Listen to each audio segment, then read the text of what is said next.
Right, now I don't like normally talking about situations like this that involve politics and people in government and all that sort of stuff, especially considering the fact that I'm not American, like I'm an Australian. But today something happened over Twitter surrounding Donald Trump that I just had to make a video on it. It's just too funny to pass up on this opportunity. Now this all started when I opened Twitter this morning and the first thing that popped up was this. Twitter permanently bans Donald Trump from its platform, citing risk of further incitement of that word that I can't say in the first minute of this video, or else I'll get demonetized. And basically what Twitter is saying is that they've completely banned him because apparently he was tweeting out some stuff about a bunch of raids and all. It's kind of confusing and I'll get into that in a minute. And to be honest, it'll probably be obvious to about 90% of you why Donald Trump will be banned. Probably because some of the tweets he was making a few days before and during the Capitol building raids by supporters. Now I don't know the whole story and I'm not going to make any informed decisions because I don't know the whole situation that has to do with the violence and the political views of all of this. I'm just talking about Donald Trump being banned here. That's basically all I'm going to talk about here. Now at this point, even in Australia, I think every single topic that is trending at the moment has to do with Donald Trump in some way. Like the word permanent was trending this morning and it had to do with Donald Trump being permanently banned. Mr. Trump was trending, obviously referring to Mr. Trump, and a bunch of other stuff was trending that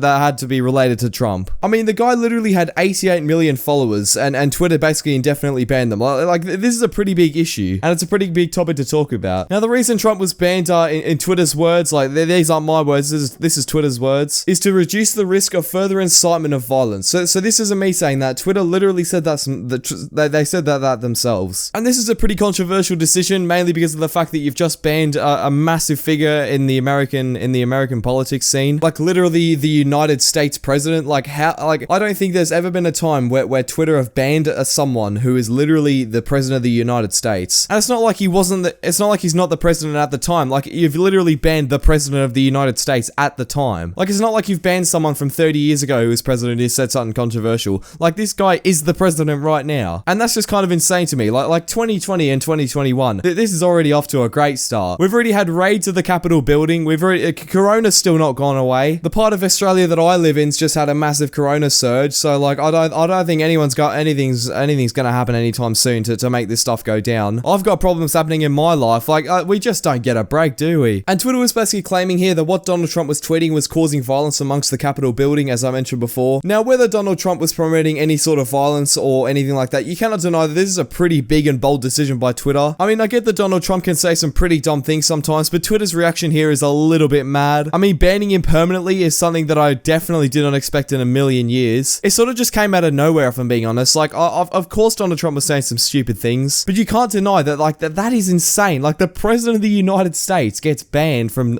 basically all social medias. Now, I didn't make a video on it, but the other day, Donald Trump got permanently banned from Facebook as well. Like, he's getting banned out here left and right, and it's honestly insane to see. Now, after all this, and after this all went trending and everyone was basically talking about the ban, Twitter eventually got overwhelmed and had to respond to the whole thing personally. Normally, they don't do that. Normally, they just ban people and just don't talk about it, you know, make it silent for no apparent reason. But this time, because it's the president of the United States, Twitter had to make a response. I'm going to read that one now. After a close review of the recent tweets from @RealDonaldTrump account, and by the way, @RealDonaldTrump is Donald Trump's Twitter. And by the way, speaking of Twitter accounts, if you haven't followed my Twitter, which is @GliderGuyYT, what on earth are you doing? I've promoted it countless times and we're getting close to 700 followers, so you should follow me there. Specifically, how they are being received and interpreted on and off Twitter. We have permanently suspended the account due to risk of further incitement of violence. That is pretty bold, and to be honest, I have to sort of commend Twitter for doing that. It's not like the Twitch situation where they're trying to fix a problem that doesn't even exist. I mean, if Donald Trump's tweeting out stuff that's causing violence, well done on Twitter for actually doing that. In the context of horrific events this week, we've made it clear on Wednesday that additional violations of Twitter's rules would potentially result in very course of action. Our public interest framework exists to enable the public to hear from elected officials and the world leaders directly. It is built on a principle that people have the right to hold power in the account in their open. Now, I get where Twitter are coming from because there is an account that Donald Trump does own that is basically sort of a political account. So it's not like his personal account like the Donald Trump account. His Donald Trump account that got suspended with around 88 million followers was his personal account. He didn't have to make that, like that was his. But he does have another account and it basically is like a government account, so he basically has to have it there, and Twitter cannot suspend that, where he basically tweets out updates and stuff. So he doesn't tweet out personal stuff because that's what he had his personal account for. So it's not like he's gone from Twitter completely. Like, he still has that account, but his personal account got completely removed. However, we made it clear going back years that these accounts are not above the rules entirely and cannot use Twitter to incite violence, among other things. I can completely applaud Twitter for this. I love the fact that they're not like rating Donald Trump highly just because he's the president. Like they're gonna ban him if he breaks the rules. I can respect Twitter for doing that. We will continue to be transparent around our policies and their enforcement. Finally, we have a social media platform, unlike Twitch, that can stick to their policies and just ban people like normally. Unlike Twitch, Twitter can actually see something that goes wrong and says, you know what, we're gonna ban this guy because obviously Donald Trump has done something to violate the rules, so he's gone. We assess the 2 tweets referenced above our glorification of violence policy, which aims to prevent the glorification of violence that could inspire others to replicate violent acts and determine they were highly likely to encourage, and inspire people to replicate the criminal acts that took place in the US Capitol on January 6, 2021. This determination is based on a number of factors, including President Trump's statements that he will not be attending the inauguration is being received by a number of his supporters as further confirmation that the election was not legitimate, and is seeming to disavow the previous claims made in the via 2 tweets by the Deputy Chief Staff,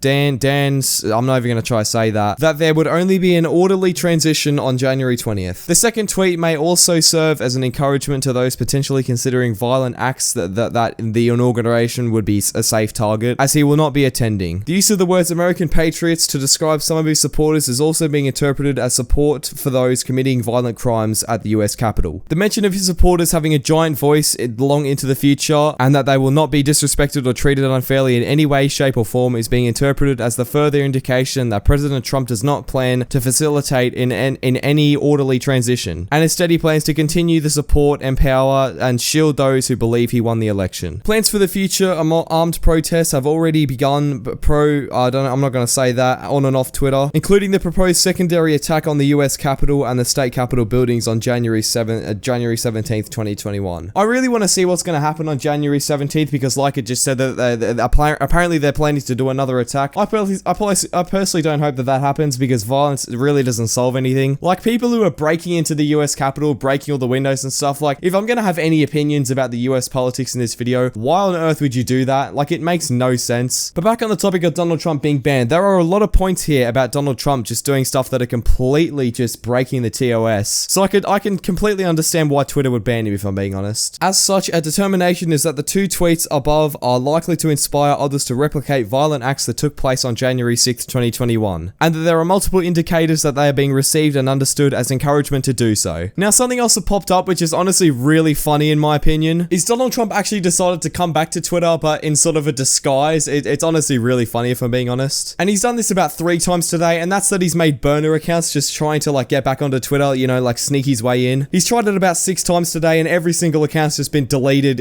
immediately. It's honestly pretty funny. He's got an account here called President Donald Trump, which I'm guessing by the time this video comes up is going to be deleted. But he's been tweeting out a bunch of stuff, just like memes about the election. To be honest, I don't really care. Like, it's politics memes. I don't care. And that's basically all that's come out today. So with that all being said, thank you all for watching the video. I really hope you guys enjoyed. If you did, make sure you leave a like, subscribe to the channel if you're new, and yeah, I'll see you all in the next video. Bye.